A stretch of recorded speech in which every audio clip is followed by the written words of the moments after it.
Part 1, titled The Invisible Architect, sets the foundation of the story by introducing the enigmatic figure at its center, Alexander Alex Harrow.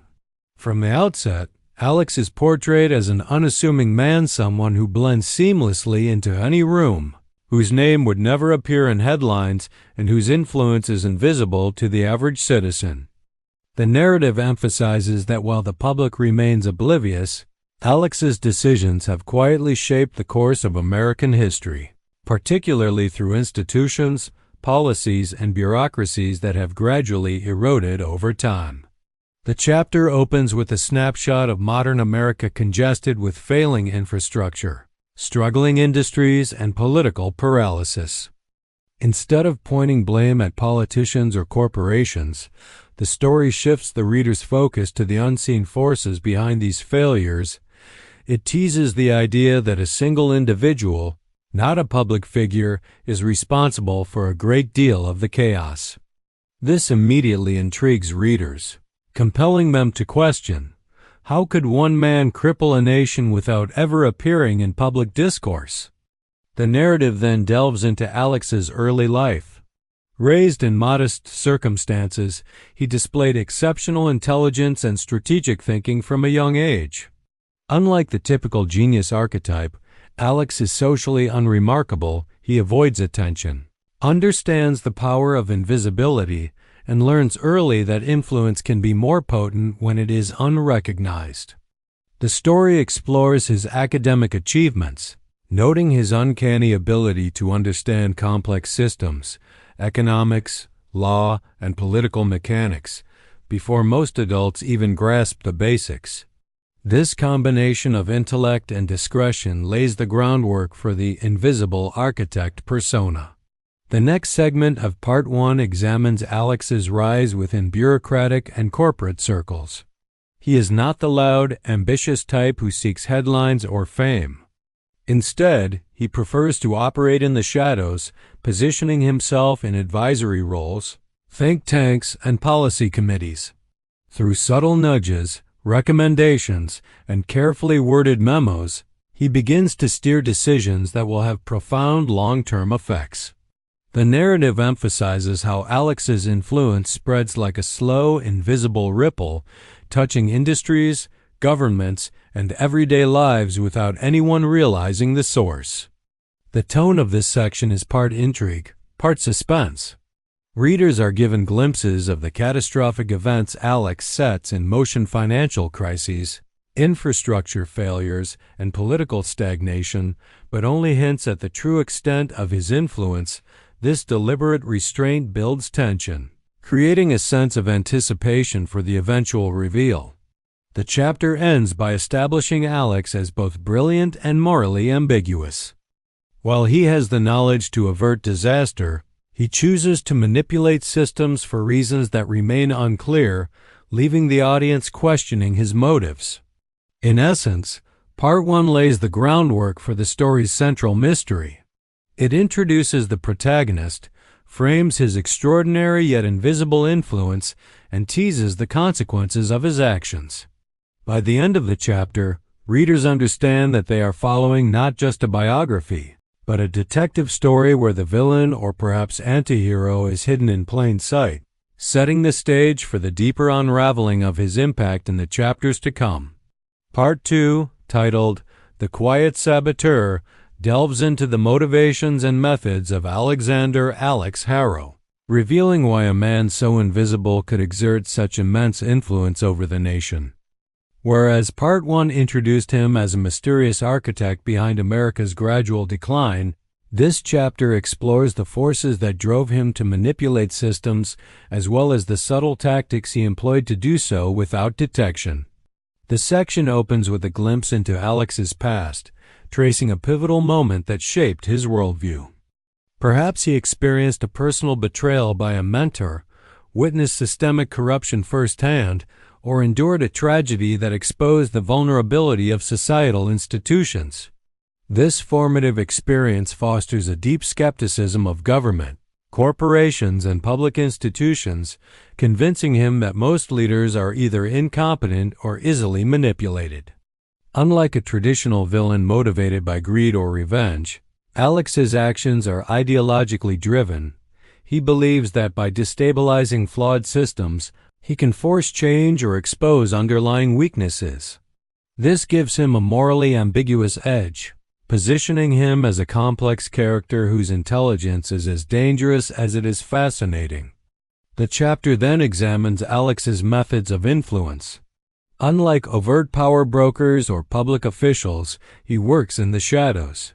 He leverages legal loopholes, bureaucratic inefficiencies, and poorly understood technical systems to steer outcomes without leaving a trace. For example, in finance, he might advise on regulatory policies that appear harmless on the surface but create vulnerabilities over time. In government, he could propose procedural reforms that subtly concentrate inefficiencies or erode accountability. The key to his strategy is patience. Alex understands that meaningful disruption often takes years to manifest, and he thrives on long-term, invisible manipulation rather than immediate results. This careful orchestration earns him the label of a quiet saboteur, someone whose work is invisible until the consequences are unavoidable. Part 2 also highlights the human dimension of Alex's manipulations. It contrasts his calculated, systemic actions with the ordinary people and institutions that unknowingly bear the cost. Citizens, employees, and lower-level bureaucrats experience confusion, frustration, and hardship, but they rarely suspect a single individual is orchestrating the chaos. This perspective emphasizes the scale of Alex's influence. He does not rely on brute force or notoriety, but on a meticulous understanding of systems and human behavior, making him both elusive and extraordinarily effective. The narrative tone in this part is suspenseful, emphasizing secrecy, intelligence, and strategy. Readers begin to grasp the meticulousness of Alex's operations, as well as the ethical gray area he inhabits. He is not purely evil. In his mind, he is a reformer, an intellectual who exposes flaws in a complacent society. Yet the consequences of his actions, unintended economic collapses, institutional failures, and social unrest, highlight the dangers of unchecked, invisible influence. By the end of Part 2, the story has fully established Alex as a mastermind of quiet chaos. The audience understands his motivations, the mechanics of his manipulations, and the far-reaching impact of his decisions. The chapter sets up the tension for Part 3, where the consequences of his work begin to manifest on a national scale, and the invisible architect's fingerprints become increasingly apparent in the systems he has long controlled. Part 3, titled Systems in Shambles, marks the moment when Alexander Alex Harrow's invisible influence begins to manifest in tangible, devastating ways. While the previous parts established Alex's intellect, methods, and motivations, this chapter shifts focus to the consequences of his long-term manipulation. It highlights how the systems he quietly destabilized government agencies, financial institutions, and critical infrastructure begin to falter, revealing the true extent of his power. The chapter opens with snapshots of the nation grappling with failures that seem sudden but are, in reality, the culmination of years of subtle interference. Bridges are crumbling, budgets are mismanaged, agencies fail to respond effectively to crises, and industries struggle to stay afloat despite appearing structurally sound. These crises are attributed publicly to incompetence, bad luck, or systemic inefficiency, but Alex's fingerprints are hidden in the minutiae policies he shaped, procedures he altered, and gaps he exploited years earlier. By showing the audience the visible consequences while withholding immediate connection to Alex, the story heightens suspense and reinforces the invisible architect theme. Part 3 also introduces the human dimension of these cascading failures. Ordinary citizens are affected in profound ways. Families face financial instability, workers lose jobs, and communities struggle with deteriorating public services. Small business owners contend with regulatory inconsistencies, and mid-level bureaucrats are overwhelmed by bureaucratic dead ends they cannot trace back to a single source. Through these stories, the narrative emphasizes that Alex's manipulations are not theoretical, they have real, tangible human costs. This perspective grounds the story, making the abstract concept of systemic sabotage emotionally resonant. A key element of this chapter is the illustration of how interdependent systems amplify Alex's impact. One seemingly minor policy adjustment he made years prior triggers a chain reaction. Financial regulations are misaligned, leading to investment collapses. Administrative loopholes in public agencies delay critical services, and infrastructure projects stall due to opaque funding decisions. By showing these ripple effects, the story demonstrates Alex's genius in working indirectly. He does not need to control every outcome personally. Instead, he nudges the system so skillfully that it collapses under its own weight, making him nearly untouchable. The chapter also builds narrative tension by subtly introducing individuals who begin noticing anomalies: journalists, whistleblowers, or mid-level officials. They see patterns of failure that do not add up, hinting at a hidden hand behind the chaos. While these characters sense the magnitude of the problem, they are not yet aware of Alex's identity or motives, which keeps the audience intrigued and engaged. This sets the stage for Part 4, where the pursuit of the invisible architect begins in earnest. By the end of Part 3, the story firmly establishes that Alex's quiet sabotage has transformed from a series of hidden manipulations into an undeniable national crisis. Readers see both the breadth and depth of his influence: entire systems teetering on collapse, ordinary citizens suffering, and the nation's foundational institutions exposed as vulnerable. The chapter underscores the terrifying notion that a single, unnoticed individual can orchestrate chaos on a massive scale, making the story's central mystery who is responsible and why both urgent and compelling. Part 4, titled The Hunt Begins, marks a pivotal turning point in the story, shifting from the quiet manipulation and gradual systemic collapse of previous chapters to the emergence of those who begin to uncover the truth about Alex Harrow. While Alex has operated for years in the shadows, the visible consequences of his actions, the failing institutions, economic instability, and widespread confusion finally catch the attention of determined individuals who sense that something more deliberate is at play. This chapter focuses on the early stages of the pursuit, highlighting both the challenges of exposing a master manipulator and the suspense of a cat-and-mouse dynamic. The chapter opens with the introduction of key investigators. These might include a sharp young journalist working for a major publication, a diligent government auditor, or a whistleblower within a failing agency. These characters notice patterns in data, anomalies in reports, or discrepancies in decisions that cannot be explained by incompetence alone. Unlike the public, who see crises as isolated events, these investigators recognize an underlying design, suggesting the hand of someone orchestrating outcomes from behind the scenes. Their discovery signals the first direct threat to Alex, setting up a tense dynamic that fuels the narrative forward. Alex's genius is highlighted in this part through his anticipatory maneuvers. He has long prepared for the possibility of exposure, meticulously erasing traces of his involvement and planting misleading information to confuse anyone who starts looking too closely.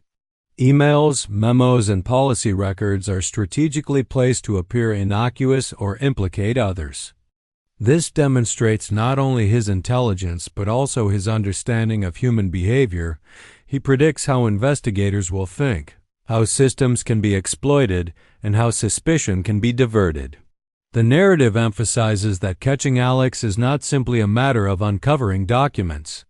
It requires insight, persistence, and a level of strategic thinking that rivals his own. Part 4 also explores the growing tension between investigators themselves. As they start piecing together fragments of evidence, Alex subtly manipulates interactions to create distrust, miscommunication, and rivalry. He understands that fractured teams are easier to control indirectly, ensuring that the investigation moves slowly and with frequent setbacks. This cat-and-mouse game adds suspense and complexity, showing Alex as both omnipresent and invisible. His influence extends beyond policy and systems into the minds and actions of those trying to stop him. The chapter is infused with a sense of urgency. As investigators close in, the stakes rise. The nation's institutions continue to fail, citizens continue to suffer, and the window to prevent further damage narrows. Part 4 balances multiple perspectives, the observers trying to solve the mystery, the ordinary people affected by systemic failures, and Alex himself, who maneuvers quietly to stay ahead. This interplay maintains narrative tension and keeps readers engaged, highlighting the scale of his operations and the difficulty of stopping someone so deeply entrenched in invisible systems. By the end of Part 4, the hunt is well underway, but success remains uncertain. The audience sees that exposing Alex will require not just intellect but persistence, collaboration, and courage. Meanwhile, Alex remains an almost mythic presence, elusive, strategic, and frighteningly competent. The chapter sets the stage for the reveal of his motives and the full scope of his impact in Part 5, building anticipation and suspense while emphasizing the high stakes of unmasking an individual capable of crippling a nation from the shadows. After years of operating in the shadows, subtly undermining systems and influencing policies, Alex can no longer remain entirely invisible. This chapter shifts the narrative from suspense and investigation to confrontation and revelation, showing both the staggering scope of his influence and the motivations behind it. The chapter opens with the investigators, journalists, auditors, or whistleblowers finally connecting the disparate threads of evidence. They uncover the pattern behind years of seemingly unconnected failures. Financial collapses, bureaucratic gridlock, and institutional inefficiency were not accidents but the product of deliberate, calculated interventions. Through memos, policy drafts, and communications buried in obscure archives, Alex's long-term plan begins to crystallize. The audience witnesses the aha moment alongside the characters, making the revelation both dramatic and intellectually satisfying. The narrative then delves into Alex himself, revealing not only his identity, but also the reasoning behind his actions.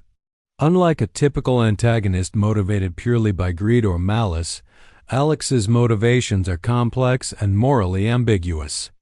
Perhaps he viewed the country as institutions as inherently flawed and believed that exposing these weaknesses would force reform. Or perhaps he had an ideological vision that justified, in his mind, the disruption of society. This exploration adds depth to his character, presenting him as a brilliant strategist rather than a one-dimensional villain.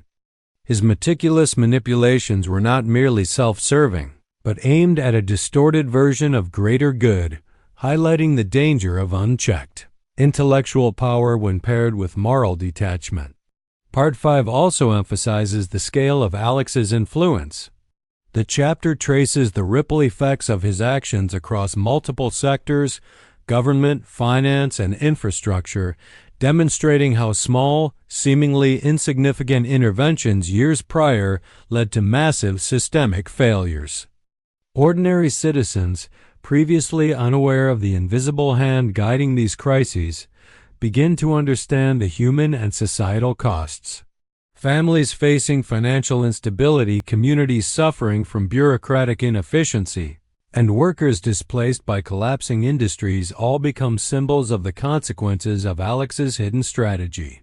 This human dimension grounds the story emotionally, reminding readers that the reveal is not just intellectual but deeply personal for the nation.